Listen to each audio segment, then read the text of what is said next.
Hola queridos amigos, hola queridas amigas, bienvenidos y bienvenidas de nuevo a mi canal. Me llamo Rafael Fernández Louro y soy profesor de idiomas. ¿Qué tal? ¿Cómo estáis? En este vídeo os traigo la lectura del relato titulado El Anillo, de la escritora danesa Isak Dinesen. Espero que os guste. ¡Vamos allá!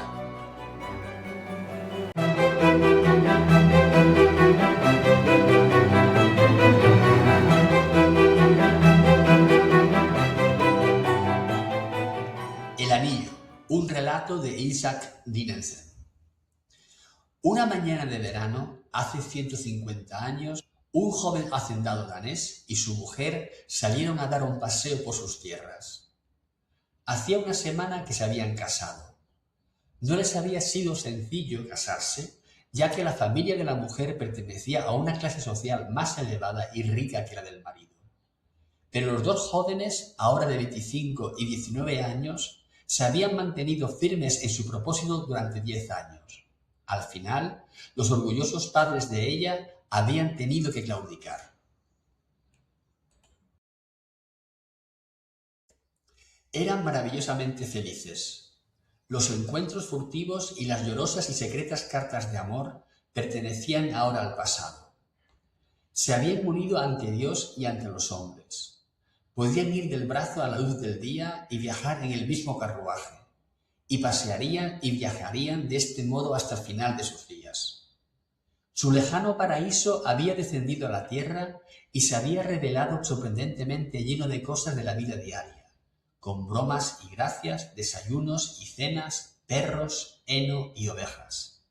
Sigismund, el joven marido, se había prometido a sí mismo que en adelante no habría ninguna piedra en el sendero de su esposa, ni lo oscurecería sombra alguna. Lovisa, la esposa, sentía que ahora, cada día y por primera vez en su joven vida, se movía y respiraba en perfecta libertad, porque no tenía secretos con su marido.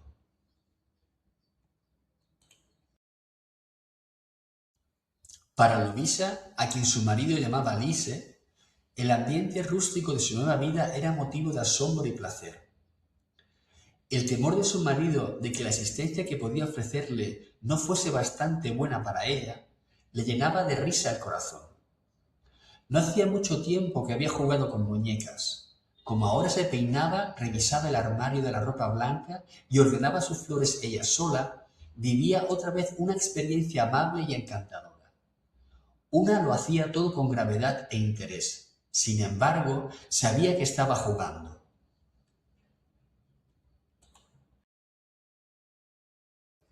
Fue una deliciosa mañana de julio. Un rebaño de nubecillas algodonosas se desplazaba por el cielo. El aire estaba lleno de dulces fragancias. Lise se había puesto un vestido de muselina blanca y un amplio sombrero italiano de paja. Ella y su marido se adentraron por un sendero del parque. Serpeaba por los prados entre pequeños bosquecillos y arboledas, hasta el prado de las ovejas. Sigismundo le iba a enseñar a su esposa sus ovejas. Por esta razón, ella no llevaba consigo su perrito blanco, Bijou, ya que podía ladrar a las ovejas y espantarlas, o molestar a los perros pastores. Sigismund estaba orgulloso de sus ovejas. Había estudiado la cría de ganado en Mecklenburg y en Inglaterra, y había regresado con carneros Cotswold con los que pretendía mejorar su ganado danés. Mientras caminaban, le explicaba a Lise las grandes posibilidades y las dificultades de su plan.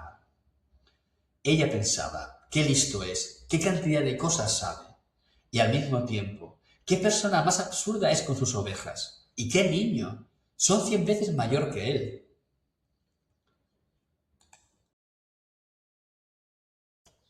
Pero cuando llegaron al redil, el viejo pastor Matías los recibió con la triste noticia de que uno de los corderos ingleses se había muerto y que otros dos estaban enfermos. Lise vio que estas novedades apesumbraban a su marido. Mientras él interrogaba a Matías sobre el asunto, ella guardó silencio y se limitó a apretarle el brazo suavemente. Enviaron a un par de zagales a traer los corderos enfermos, mientras amo y criado entraban en los detalles del caso. Tardaron un poco.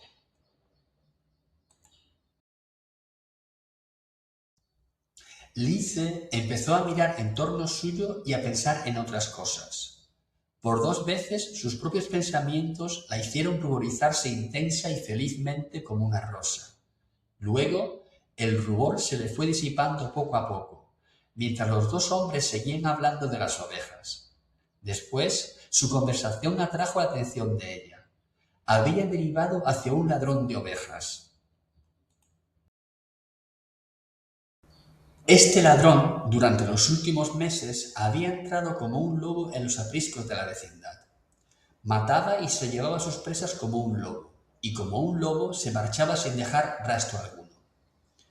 Hacía 3 noches lo habían sorprendido infraganti, un pastor y su hijo, en una finca que estaba a 10 millas. El ladrón había matado al hombre y había dejado sin sentido al muchacho, consiguiendo escapar. Se enviaron hombres a todas partes para cogerlo, pero no lo encontraron.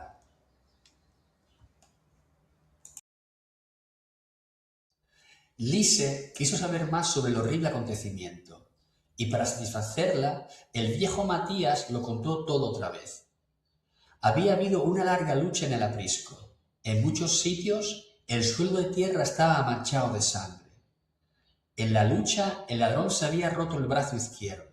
Con todo, había saltado una cerca bastante alta con un cordero a la espalda. Matías añadió que le gustaría ahorcar al asesino con estas 2 manos, y Lise asintió gravemente en aprobación. Recordó el lobo de Caperucita Roja y un agradable escalofrío le recorrió la espina dorsal. Sigismund tenía sus corderos en el pensamiento, pero se sentía demasiado feliz para desearle mal a nadie en el universo. Un minuto después dijo: «¡Pobre diablo!». Lise exclamó: «¿Cómo puedes sentir lástima de un hombre terrible? Verdaderamente la abuela tenía razón cuando dijo que eres un revolucionario y un peligro para la sociedad». El pensamiento de la abuela y las lágrimas de los días pasados volvieron otra vez a la memoria de ella, desde la historia espantosa que acababa de oír. Los zagales trajeron los corderos enfermos y los hombres empezaron a examinarlos con atención, levantándolos y tratando de ponerlos de pie. Los presionaban aquí y allá y hacían lloriquear a las pequeñas criaturas. Lisa se encogía ante este espectáculo y su marido se dio cuenta de su malestar. «Vete a casa, cariño», dijo. «Esto me entretendrá un rato, pero ve despacio, así te alcanzaré». De modo que era rechazada por un marido impaciente, para quien sus ovejas importaban más que su mujer. Si había una experiencia más dulce que la de que la llevara a ver ovejas, era esta. Dejó caer en la hierba su ancho sombrero de verano con cintas azules y le dijo que se lo llevase él, que quería sentir el aire del verano en la frente y en el pelo. Echó a andar despacio, como Sigismund le había pedido, ya que quería obedecerlo en todo. Mientras caminaba, experimentó la dicha nueva de sentirse completamente sola, sin siquiera Bijou. No recordaba en toda su vida haber estado completamente sola. El paisaje a su alrededor estaba en silencio, como lleno de promesas, y era suyo. Incluso las golondrinas que cruzaban en el aire eran suyas, pues le pertenecían a él y él era suyo. Siguió la curva del lindero del bosquecillo y 1 minuto o 2 después descubrió que había perdido de vista a los hombres junto al aprisco. ¿Qué más dulce, se preguntó, que andar por el sendero en la alta hierba de los prados floridos, despacio, muy despacio, y dejar que su marido la alcanzase allí?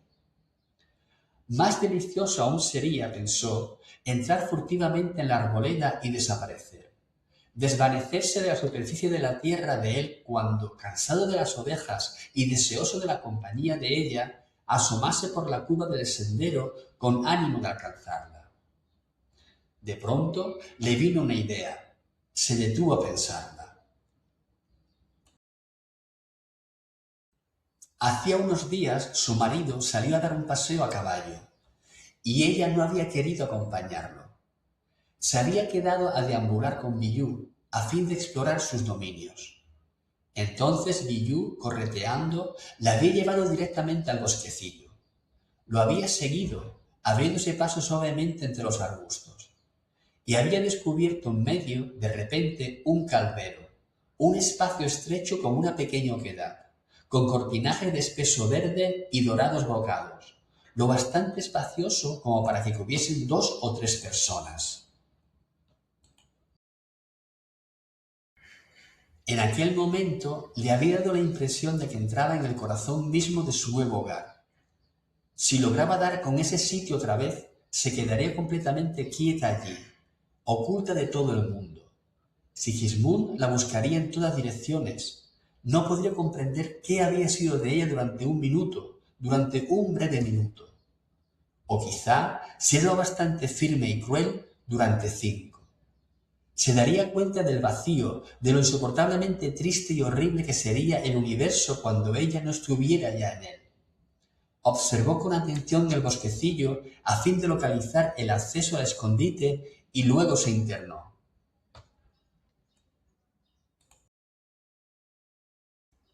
Se tomaba todos los cuidados para no hacer ningún ruido, de modo que avanzaba muy despacio. Cuando se le enganchaba una ramita en los volantes de su amplia falda, la desprendía de la muselina con cuidado para no romperla. Una de las veces se enredó una rama en uno de los dorados bucles del cabello y se detuvo a soltársela con los brazos levantados. Un poco más en el interior, el suelo del bosquecillo estaba húmedo. Sus pasos ligeros dejaron de producir ruido. Con una mano se sujetaba un pequeño pañuelo en los labios como subrayando el sigilo de su marcha. Encontró el lugar que buscaba y se agachó para apartar el follaje y abrir un acceso al silvestre recinto. Entonces se le enganchó el borde del vestido en un pie y se detuvo a soltárselo. Al incorporarse, sus ojos se enfrentaron con la cara de un hombre que ocupaba ya el refugio.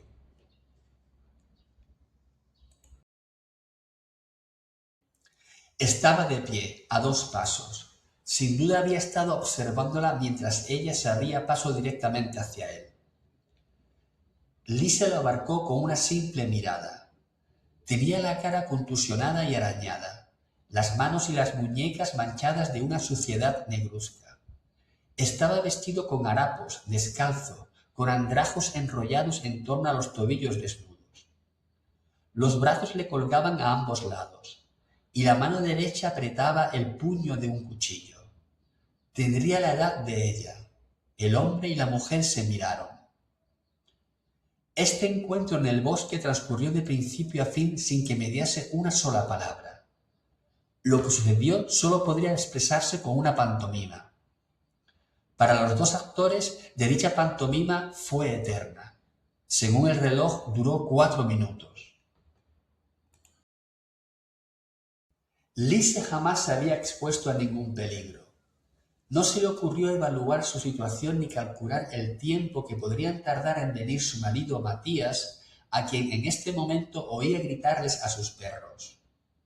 Lise miraba al hombre que tenía ante sí como si viese un espectro del bosque. La aparición misma, no sus consecuencias, es lo que cambiaba el mundo para el ser humano que la afronta. Aunque no apartó los ojos de la cara que tenía delante, notó que el caldero se había convertido en un refugio. En la hierba un par de sacos formaban un lecho. A su alrededor había huesos roídos. Sin duda había encendido un fuego durante la noche, porque había cenizas esparcidas por el suelo. Al cabo de un rato se dio cuenta de que el hombre la observaba del mismo modo que ella le observaba a él. Ya no se disponía a perseguirla, ni a contraerse para saltarle encima, sino que pensaba, trataba de saber. Entonces Lise se vio a sí misma con los ojos del animal salvaje acorralado en su oscuro escondite. Su blanca figura acercándose con sigilo que podía significar la muerte. El hombre movió el brazo hasta que le colgó ante sí, entre las piernas. Sin alzar la mano, dobló la muñeca y levantó despacio el cuchillo hasta apuntar a la garganta de ella. El gesto era demente, increíble. No sonrió al hacerlo, pero se le dilataron las ventanas de la nariz y le temblaron las comisuras de la boca. Luego, despacio, devolvió el cuchillo a la funda de su cinturón.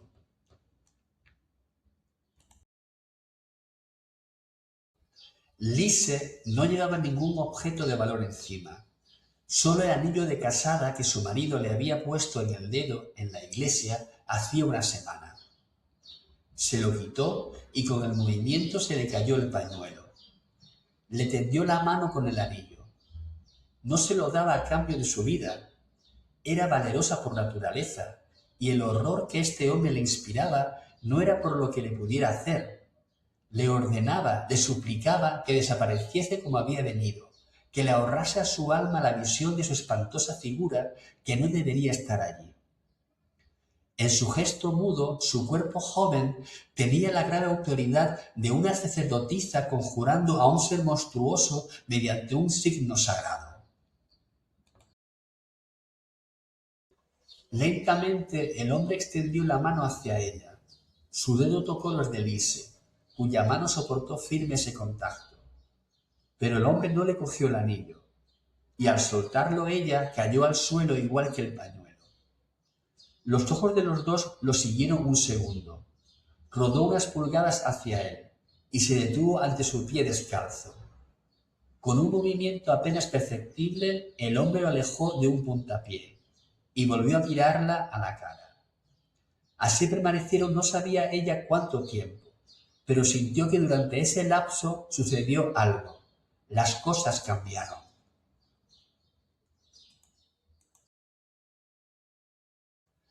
El hombre se inclinó y cogió el pañuelo. Sin dejar de mirarla, sacó el cuchillo otra vez. Envolvió el minúsculo trozo de batista alrededor de la hoja. Le costó hacerlo porque tenía roto el brazo izquierdo. Mientras lo enrollaba, su rostro se fue poniendo cada vez más blanco bajo la suciedad y el tostado del sol, hasta volverse casi fosforescente. Manoteando con ambas manos, volvió a meter el cuchillo en su funda. O la funda era demasiado grande y no se ajustaba al cuchillo, o la hoja estaba demasiado gastada. El caso es que entró. Durante un segundo o dos, su mirada se posó en el rostro de ella.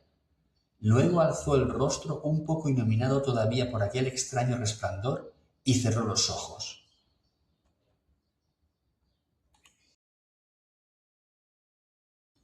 El gesto fue definitivo e incondicional. En este único movimiento hizo lo que ella le había pedido que hiciese. Se desvaneció, desapareció. Ella estaba libre. Lise dio un paso atrás, sin dejar de mirar aquel rostro inmóvil, ciego, que tenía delante.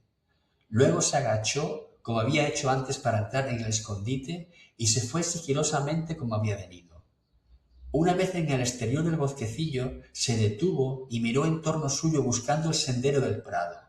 Lo descubrió y reemprendió el regreso.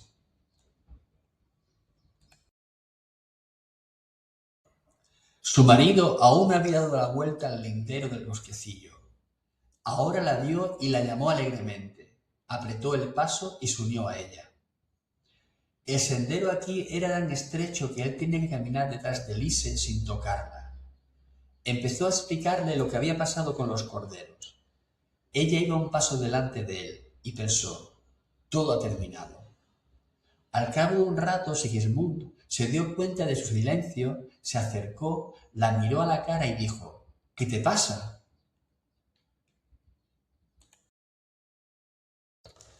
Ella buscó en su mente algo que decir y al final exclamó: he perdido el anillo. ¿Qué anillo?, preguntó él.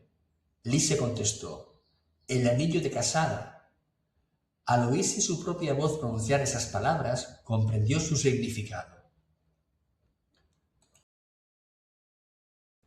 Su anillo de casada. Con este anillo que ella había dejado caer y al que el otro le había dado una patada, con este anillo te hago mi esposa. Con ese anillo extraviado se había casado con algo. ¿Con qué? Con la pobreza, con la persecución, con la soledad total, con los sufrimientos y el pecado de este mundo. Y lo que Dios ha unido, el hombre no lo debe separar. Vete, traeré otro, dijo su marido. Tú y yo somos los mismos que éramos el día de nuestra boda, y lo seguiremos siendo. Somos marido y mujer hoy igual que ayer, supongo. El rostro de Lise estaba tan impasible que Sigismund no sabía si había oído lo que él había dicho. Le pareció que se tomaba la pérdida del anillo demasiado a pecho. Le cogió la mano y se la besó. Estaba fría.